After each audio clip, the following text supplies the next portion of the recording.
Rừng bật này thể hiện thấy, lên bên Campuchia đối khní, tại khmoi thể hiện viên thấy, miền Việt Nam bố chiếng khmoi thể hiện tam khai chụp đấy khmai.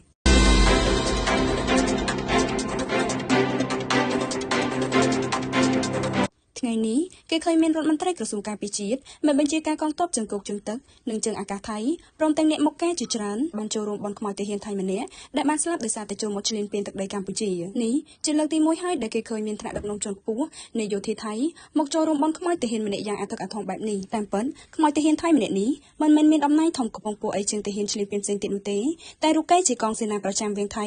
ដែលស្ដេចថៃបានបញ្ជាឲ្យមកចូលរួមប្រយុទ្ធឈ្លានពានកម្ពុជាតាមដំណឹងមកពីថៃគេប្រឹងលាក់កំបាំងអត្តសញ្ញាណទាហានរូបនេះណាព្រោះខ្មាស់ខ្មែរហើយតាមដឹងមកទៀតគឺថាខ្មោចទាហានថៃម្នាក់នេះស្ថិតនៅក្នុងព្រៃដែនដីខ្មែរដែលពួកគេចូលឈ្លានពាននៅឡើយមិនបានយកទៅធ្វើបន់ផងទេហើយចឹងហើយបានពួកមេដឹកនាំឈ្លានពានថៃប្រឹងលាក់ខ្លាំងម្លេះយ៉ាងនេះឃើញទេគ្មានខ្មោចយកទៅធ្វើបន់ផងទេតែគេធ្វើពិធីយ៉ាងអធិកអធមណាស់រីឯទាហានតាមខេត្តជាប់ព្រំដែនខ្មែរវិញពួកគេបើយកខ្មោចចេញទៅវិញបានគឺខ្ចប់យកទៅកប់ចោលដូចសត្វធាតុបើយកខ្មោចមិនបានវិញគេបោះបង់ចោលអំចឹងសត្វធាតុទៅទៀតមិនតែប៉ុណ្ណោះទេគឺពពួកមេដឹកនាំឈ្លានពានខំបោកប្រាស់កុហកសាច់ញាតិក្រុមគ្រួសារថាសាច់ញាតិរបស់ពួកគេដែលជាទាហានកំពុងប្រយុទ្ធលើសមរភូមិនៅឡើយទាំងការប៉ិនបានបាត់អស់ពីលើផែនដីទៅហើយនោះនេះហើយជារឿងប៉ាត់ដោះសង្វេគនៃពួកទាហានឈ្លានពានខ្មែរឈ្លានពានដូចតែគ្នាទេតែវាសនាវិញខុសគ្នាស្រឡះថាពេលរស់ទៅចោះក្រែងវាសនាខុសគ្នាតែពេលស្លាប់ជាខ្មោចទៅហើយនឹងក៏នៅតែមានវាសនាខុសគ្នាដែរ